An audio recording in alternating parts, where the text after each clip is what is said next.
welcome to the Passenger Seat Podcast, a podcast designed to fill your passenger seat with chat about classic cars, all recorded from my 1968 Morris Minor Peggy.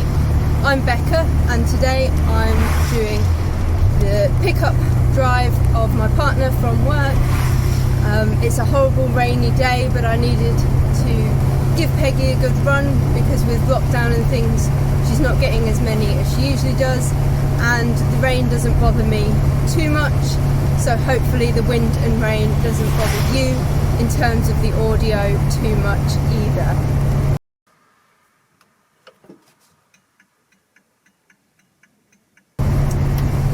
My quirk of classic car ownership to talk about today is our fascination with the history of our cars, and it will lead very nicely into today's topic, as no doubt you've seen from the title. But I can imagine that if I was buying a modern car, maybe from post 2000 onwards, I would be far less concerned about who owns it and who has owned it and things like that. Yes, we're concerned with things like mileage, but anything other than that, and maybe how nicely it's been looked after, but anything other than that, we're a whole lot less concerned than we are with our classic cars. And we certainly wouldn't be doing things like tracing photos of the car down on the internet and sending emails. So as you'll see today, that's certainly something that I've been engaging with recently.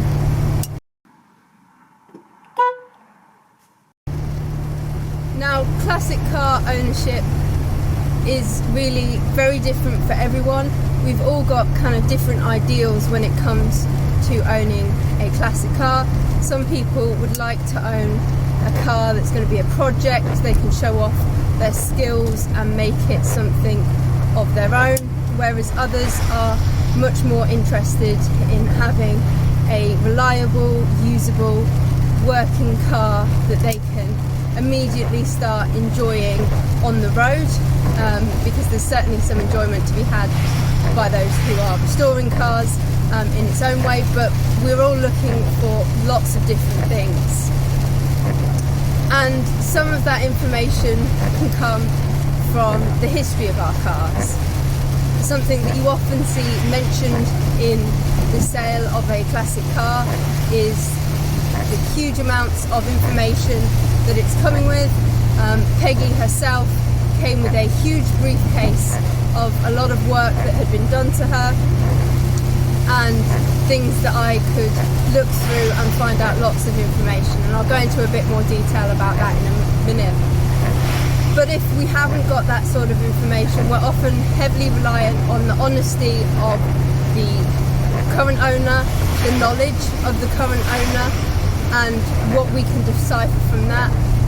There used to be a time when we could look up and find old logbooks, and as owners we could collect those. It's something that my dad's done for some of his cars and been able to collect all of the logbooks along the way of his ownership and keep hold of them to an extent as well.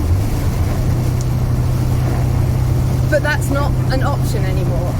Unfortunately, nowadays, apparently because of GDPR, but there's a few suspicions that it's other reasons, such as workload and things with the DVLA, we can't get access to previous owners and information through the DVLA without good reason. So for example, a court case or something kind of along those lines of severity.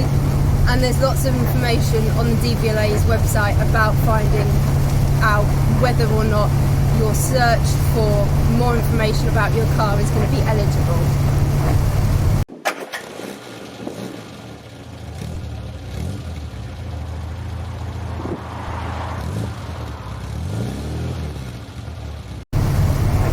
If we're not going to be able to get it through those means, then it's interesting to find out what other options there are available to us.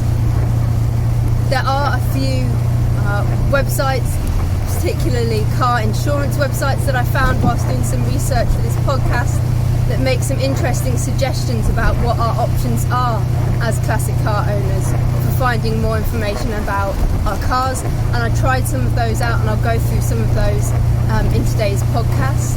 But I think it's important to know where I started with, what I already knew buying Peggy, and since buying Peggy having looked through the files.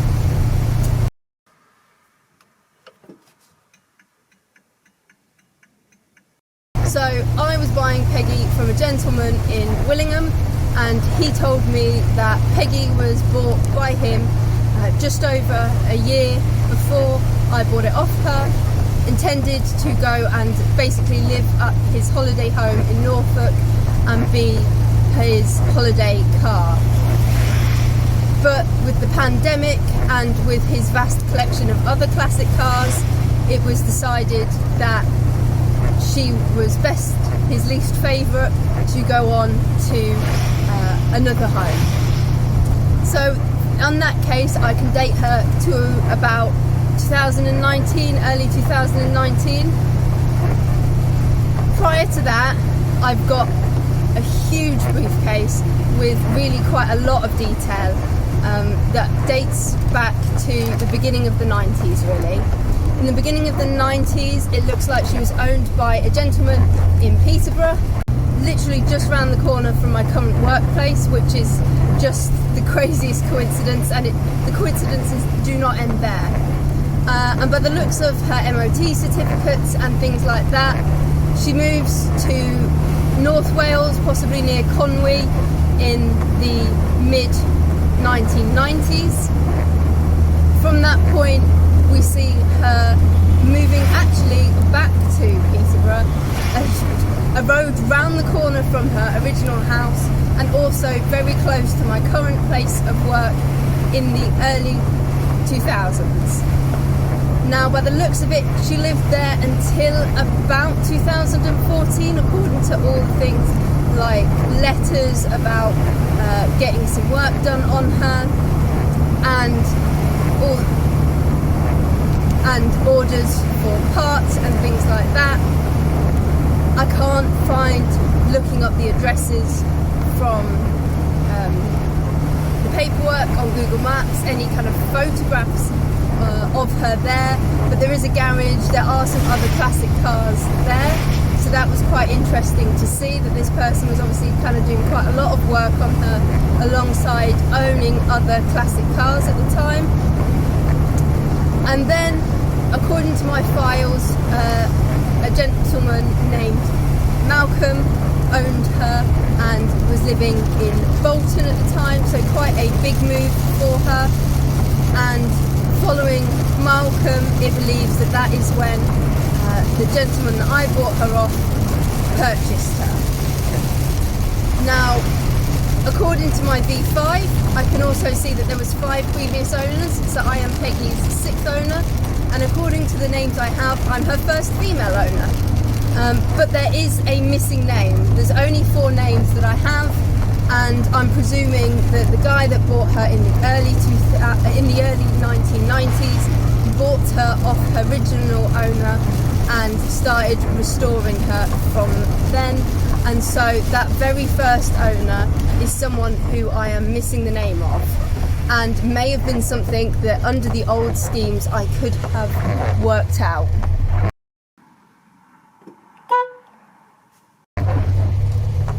Now, the other kind of really easy thing that we can all do is look up the number plates. If you believe that the number plate you have is a number plate that is age related and one that has kind of been on the car from the beginning, we can find out things like where the car was first registered. And for Peggy, that with her PRP at the beginning, I believe that is going to be Northamptonshire. So it's quite close to Peterborough, where she ends up in the 1990s. So she may have spent her entire life in Northamptonshire up until that point. Oh boy, it's really raining now.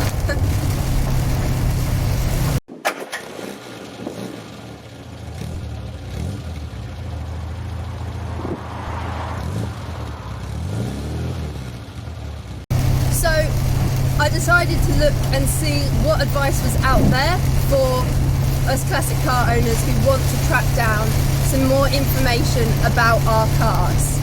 So I found an interesting article on Footman James talking about the fact that we can now no longer get this access to our V5s and previous logbooks, and what other options there are out there for us.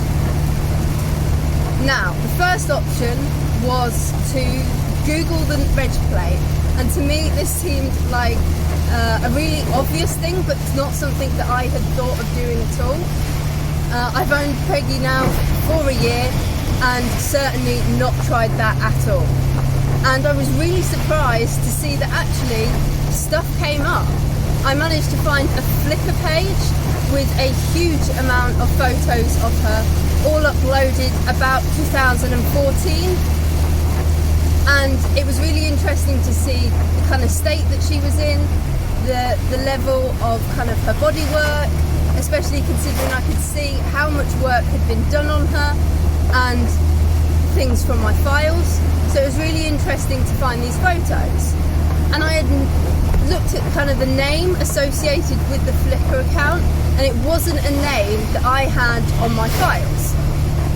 So this was really interesting to me because it wasn't someone I was familiar with, and it also seemed to be taken in Yorkshire because the name associated with the account was West Yorkshire Classic Cars, and I hadn't got her down as being in Yorkshire ever. So this really interested me, and so I wanted to do a little bit more research. So I spent a bit of time looking through the photos and realised that in the background of one of the photos there was the name of what I presume to be kind of a garage or something.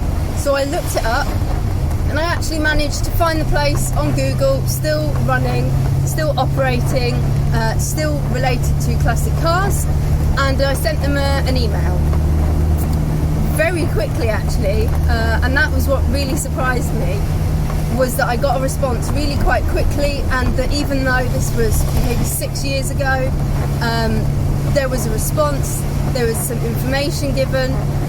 The gentleman told me that he works kind of primarily on Rolls Royces and Bentleys. He owned the land, but he rented a small part of the land out to a guy who worked primarily on Minis and Morrises and other kind of British small car classics from the period. He kindly gave me the name of that garage, and I actually contacted them when I found them through Instagram. And again, hugely helpful, hugely keen to help me and help me find out more information about my car. Again, something that we probably wouldn't find with searching up the history of a modern car. And the guy who ran the Instagram account and runs the garage told me that it wasn't actually a car that they had had in their garage, but it was a car that had been owned by his friend, who sometimes used some space at the garage and kind of acted as a trader in classic cars. He pointed me to his friend's Instagram account from the period, and I was able to find even more pictures of Peggy, and it was so surprising because some of them are really similar to the sort of photos that I've managed to take of her, and it was really weird to see photos of my car before she was my car. So unfortunately the guy doesn't use his Instagram anymore. He's come off Instagram, but the guy who owned the garage was really kind and said that he would pass on my email address to his friend and see if he wanted to get in touch. And really fortunately, about a week later he did. The guy gave me some more information, and I know that he fits in between the guy who lived in Bolton, Malcolm, and the guy who lived in Peterborough, although he believes that the car came from London, so possibly there was a brief period there where she lived in London, or the guy had been commuting from Peterborough to London and perhaps was trimming down his classic car collection at the time.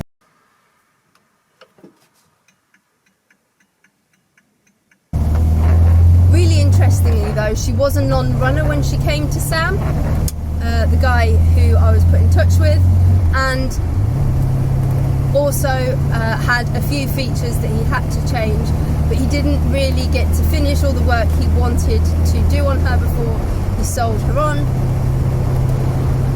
as he had quite a lot of cars at the time. So he did sell her on as a little bit of a project car, and the guy Malcolm, who lived in Bolton, was believed to be a mechanic and a sprayer, so was capable of putting her into the really lovely condition that I came to own her in as well.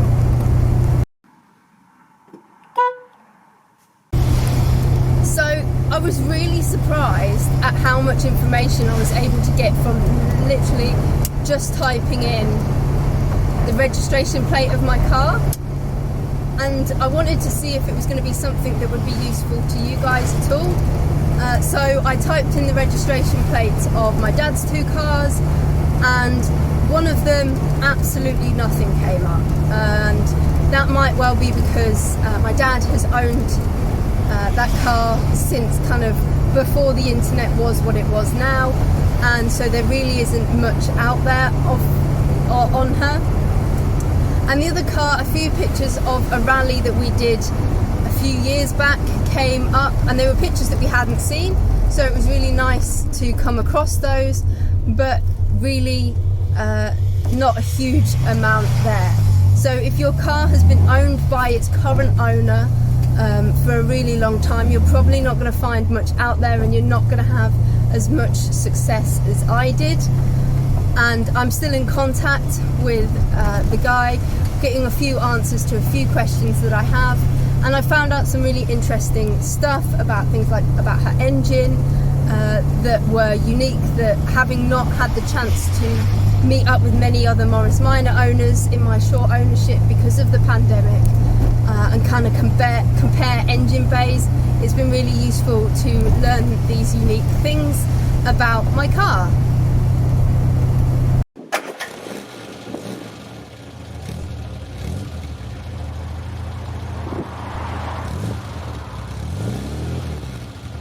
Going back now to that Footman James article, a suggestion is made there about putting your car in a local forum, if you've managed to keep it local, or in a car club forum. Now, fortunately, the Morris Minor Club has a few Facebook groups and forums where I could do this, but I didn't feel the need to do that given my success with other things. I have seen others do it and get quite a few different answers, a few responses, so it might be something worth doing if you're looking for a bit more information about your car, especially if when you bought it you found bits and pieces that kind of said Morris Minor's Owners Club, because the likelihood is that name or that car may well be on the registers, and they'll be able to inform you a bit more about it, and that kind of goes for regardless of your make and model. You might even want to think about putting a little article, if you're desperate to find things out, in a club magazine and things, in the hope of learning a few more things and getting some responses perhaps from those people in the club that have been around a little longer and aren't so interested or involved in the internet.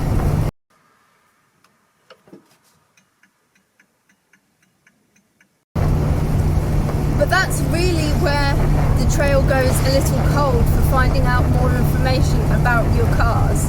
And it's really unfortunate that things like the access to the V5s has really depleted, and I wish that something like that would be still available.